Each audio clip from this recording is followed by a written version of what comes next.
What our economic policy will do is kickstart growth again in this country. We need UK GDP and more importantly, UK GDP per capita to be growing up at 3 to 4% again. If we cannot do that, then frankly, for our children and their children, there's simply no way to pay the bills, given the size of things like the pensioner population, etc. How are we going to do that? We need to lean into Britain's strengths. We have a formidable financial services sector, on a relative basis not as strong as it once was, and frankly has been smothered and clobbered by EU regulation. We have this country has failed as a result of Tory mismanagement to make the most of the Brexit freedoms that we've been granted. Our crypto and digital assets bill starts to do just that. Similarly, we need to lean into AI. This country still has a significant percentage of the world's finest AI talent. We do very little with that commercially in terms of generating value for the British economy and helping British people get richer. Obviously, we've had mass immigration in this country, which people are very, very angry about. That is one reason why we're polling, not just ahead of the Prime Minister's party now, but in the gold standard YouGov poll last week, we were full 8 points clear, which is pretty astonishing for a party that won such a walloping majority under a year ago. So we're going to lean into AI. We're going to retool the economy. We need to, let's talk about energy. That's probably the single biggest thing we have to do. Hang on a sec. Before we get to energy, so I like your opening statement. Thank you. In terms of the party, though, the main and the biggest promise, and I think the most eye-catching surely will be for voters, the idea of increasing the tax threshold from £12,500 to £20,000, i.e. no tax for people under £20,000 a year. I mean, the issue remains that doesn't seem to have really been costed. The estimate that it would cost upwards of £50 billion per year. And still this major question about how you would really pay for such a huge tax. Yeah, well, look, we've got a very simple answer to that. It is cost us. So let me give you some context on this. So yes, according to the IFS, to raise the threshold to £20,000, meaning that those earning below that amount, which benefits the youngest in society and the eldest in society, would cost, let's call it £60 billion. A lot of money. If you look at this Labour government, who are talking about fantasy economics and money trees, magic money trees, it was only last summer in June, in their manifesto, they pledged, as you know, to increase spending by £10 billion. In Rachel Reeves' first budget, a mere 3 months later, she increased spending by how much? £60 billion. And since then, they found on that same magic money tree a further £30 billion for Chagos, and I'm sure we're going to see much more. And by the way, a lot of that spending, things like Chagos, as far as we're concerned, is for projects that add no value, in fact, detract value from the lives of British citizens. One of the things we're going to cut is we're going to completely reverse all of the net zero religiosity that has plagued Westminster now for decades. That will not only save somewhere between 35 and 45 billion a year in terms of public spending, it will also materially reduce energy costs. This is the big elephant in the room that nobody in politics really talks about, but people listening to your show will understand. What is GDP? Ultimately, it is output. Output is energy. We have currently got the most expensive energy prices in the world, consumers and manufacturers and industrial companies. We need to collapse that energy price. We need to proliferate nuclear, particularly small modular reactors. We need to start drilling again in the North Sea.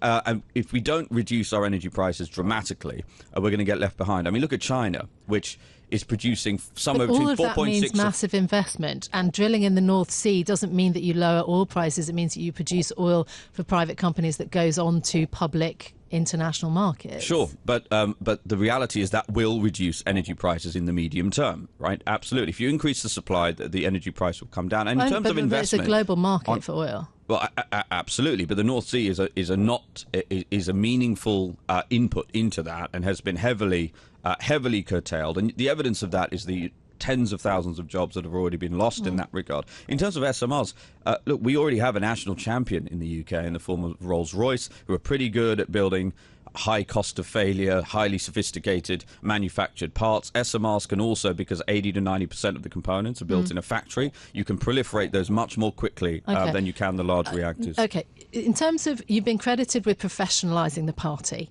and you've done well in polling recently, and you've done well in local elections, and this is the credit that has been given. But does this economic plan, will it actually stand up to bond investors who are basically our audience listening? Do you think that this policy is really going to be able to do that in terms of the economic policies? And on the crypto bill that you've written and published today, the Crypto Assets and Digital Finance Bill, why you want to make Britain a crypto and blockchain powerhouse? Again, what are the benefits to the UK from that?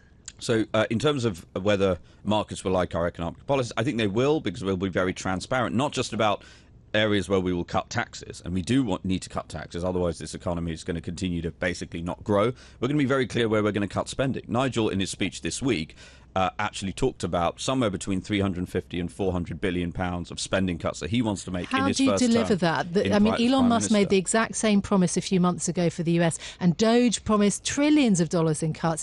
It sounds like a very similar script, and Elon Musk has left Washington, D.C. basically intact, effectively the same as when he started. I mean... Yeah, so it's a very different political system in the US, in the sense that the founding fathers were very particular, actually, about largely putting the purse strings and control of the purse strings in the hands of Congress, which is why... But Elon Musk went directly into government departments to cut funds. But ultimately, the bill, this big, beautiful bill that Trump is passing, ultimately increases spending in a way that more than offsets all of that.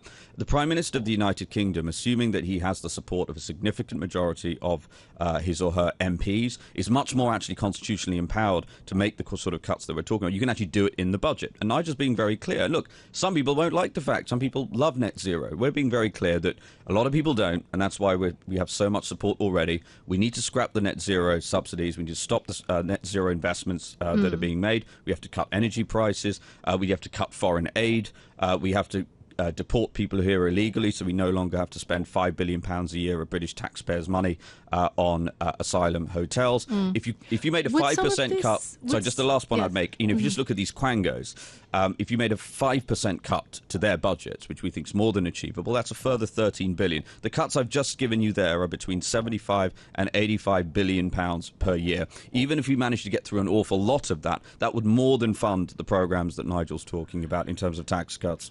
Would some of this be done with Bitcoin, perhaps? Would some of the investment you want to make be done through Bitcoin? It's something that you're talking about. The bill, you've talked about perhaps accepting donations in Bitcoin, that you want this Bitcoin to be a central part of the financial offering of the UK? Well, we think the financial services industry in the UK, the City of London, is at a significant disadvantage at the moment, A, because of a lack of clarity around regulation, but also, look, a lot of people listening to this program will have had the experience. They open a Coinbase account, or they connect their account with a perfectly legal, legitimate crypto provider, transacting crypto legally, and their account suddenly gets locked, or they start getting asked 1,000 questions by their bank. So one of the things the bill does is make it illegal for any financial services provider or bank to discriminate against you for lawfully using crypto. But the FCA is deeply worried about cryptocurrencies. There's now a health warning telling you that you can lose all of your investments in cryptocurrency because the regulator is so worried. The City of London Police, that leads on investment fraud, talks about cryptocurrency continues to be the most common asset fraudsters claim to be investing in. 66% of all fraud reports, 650 million quid a year.